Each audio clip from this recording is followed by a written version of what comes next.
এখন অ্যাম্বুলেন্স যদি ভ্রাম্যমাণ হাসপাতাল হয়, আমি লিখলাম সার্কেল। দেখেন আমি যে কথাটা বলছি সমনাম্বুলেন্স মানে স্বপ্ন, মূলত এই সম ঘুম অ্যাম্বুলেন্স এই জিনিসগুলো নিয়ে বলেছি। মূলত আমি আপনাকে যদি একটা শব্দ বলি সার্কেল, আপনি বলবেন ও একটা বৃত্তের কথা বলছেন। সার্কেল বললে আপনি বলবেন বৃত্ত, তার মানে সার্কেল লিখলে আমি এইভাবে লিখি সার্কেল। এই CLE নিয়ে মূলত কথা বলবো আলাদা।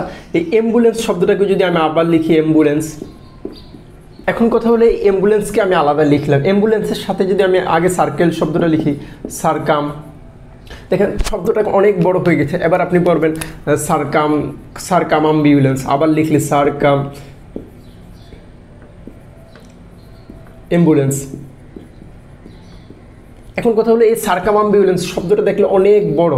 এই সারকাম অ্যাম্বুলেন্সের মাঝে আমি যে জিনিসটা পাই অ্যাম্বুলেন্সকে আলাদা করে পাই। What is the meaning of ambulance? আপনি বলবেন ভ্রাম্যমাণ হাসপাতাল কিংবা ভ্রমণ সংক্রান্ত উপর নিচ টহল দেয় এরকম। ঠিক তেমনি সার্কেল করে যদি টহল দেওয়া হয়, সার্কেল করে টহল দেওয়া হয়, সার্কেল করে ভ্রমণ করা হয়। হ্যাঁ, এটা তো আসলেই হয়। কোথায় হয়? এক্স্যাক্টলি এই সার্কেল করে ভ্রমণ কিংবা সার্কামাম্বিউলেন্স শব্দটির অর্থ হলো তাওয়াফ করা। আপনি বুঝছেন যে দেখেন, চিন্তা করে দেখেন পৃথিবীতে পবিত্র মক্কাতুল মুকাররমায় মানুষ যে তাওয়াফ করে, এই তাওয়াফের যে ঘটনাটা, এটার আপনি তাওয়াফের ভালো বাংলা কি করবেন কিংবা তাওয়াফের ভালো ইংরেজি